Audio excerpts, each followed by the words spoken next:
ഈ മാസം 6-നായിരുന്നു മുഖ്യമന്ത്രിയും കുടുംബവും വിദേശത്തേക്ക് പോയത്. മുഖ്യമന്ത്രിക്ക് മുൻപ് മരുമകനും മന്ത്രിയുമായ PA മുഹമ്മദ് റിയാസും ഭാര്യ വീണയും വിദേശത്തേക്ക് പോയിരുന്നു. മുഖ്യമന്ത്രി വിദേശത്തേക്ക് പോയപ്പോൾ പകരം ചുമതല ആർക്കും നൽകിയിരുന്നില്ല. ലോക്സഭാ തിരഞ്ഞെടുപ്പ് നടക്കുന്നതിനിടയിൽ മുഖ്യമന്ത്രി വിദേശത്ത് പോയതിനെതിരെ വിമർശനമുന്നയിച്ചുകൊണ്ട് പ്രതിപക്ഷം രംഗത്തെത്തിയിരുന്നു. എന്നാൽ പ്രതിപക്ഷത്തിന്റെ ആരോപണങ്ങൾക്കും വിമർശനങ്ങൾക്കുമുള്ള മറുപടി എന്നോണം ഇപ്പോൾ മുഖ്യമന്ത്രിയുടെ വിദേശയാത്രയെക്കുറിച്ചുള്ള വിവരങ്ങൾ പുറത്തു വന്നിരിക്കുകയാണ്.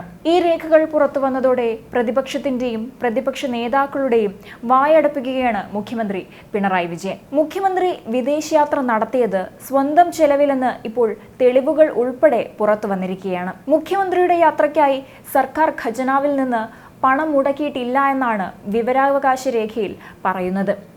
മുഖ്യമന്ത്രി വിദേശയാത്ര നടത്തിയത് സ്വന്തം ചിലവിലെന്ന് സംസ്ഥാന സർക്കാർ വ്യക്തമാക്കി. സർക്കാർ ഉദ്യോഗസ്ഥരോ സുരക്ഷാ ഉദ്യോഗസ്ഥരോ മുഖ്യമന്ത്രിയെ അനുഗമിച്ചിട്ടില്ലെന്നും വിവരാവകാശ രേഖയിൽ വ്യക്തമായി പറയുന്നുണ്ട്. മന്ത്രിമാരായ PA മുഹമ്മദ് റിയാസിന്റെയും KB ഗണേഷ് കുമാറിന്റെയും വിദേശയാത്രയും സ്വന്തം ചെലവിലാണെന്ന് വിവരാവകാശ രേഖയിൽ വ്യക്തമാക്കുന്നു.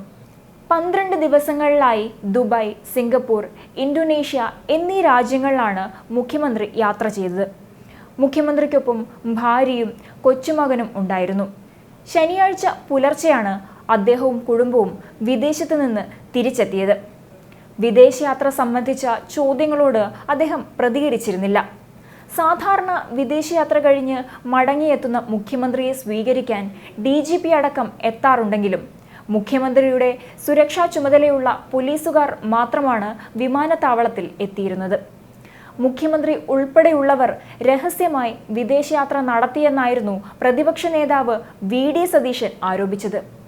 അടിയന്തര തീരുമാനങ്ങൾ എടുക്കേണ്ട സാഹചര്യത്തിലും മന്ത്രിസഭായോഗം ചേരാത്തത് എന്താണെന്നും VD സതീശൻ ചോദിച്ചിരുന്നു. ഇടതില്ലെങ്കിൽ ഇന്ത്യയില്ലെന്ന് പറഞ്ഞു നടന്ന പിണറായി വിജയൻ ഇടതുപക്ഷം മത്സരിക്കുന്ന മറ്റ് സംസ്ഥാനങ്ങളിൽ തിരഞ്ഞെടുപ്പ് പ്രചാരണത്തിന് പോയില്ലെന്നുമൊക്കെയുള്ള വിമർശനങ്ങളാണ് VD സതീശൻ നടത്തിയത്. ത്രിപുരയിൽ പോലും തിരഞ്ഞെടുപ്പ് പ്രചാരണത്തിന് പോകാത്ത പിണറായി വിജയൻ സിംഗപ്പൂർ, ഇന്തോനേഷ്യ തുടങ്ങിയ രാജ്യങ്ങളിലെ തിരഞ്ഞെടുപ്പ് പ്രചാരണങ്ങൾക്ക് പോയതായിരിക്കും എന്ന് പരിഹസിച്ച VD സതീശന് ഇപ്പോൾ വിവരാവകാശ രേഖകൾ പുറത്തുവന്ന സാഹചര്യത്തിൽ എന്തായിരിക്കും പറയാനുണ്ടാവുക?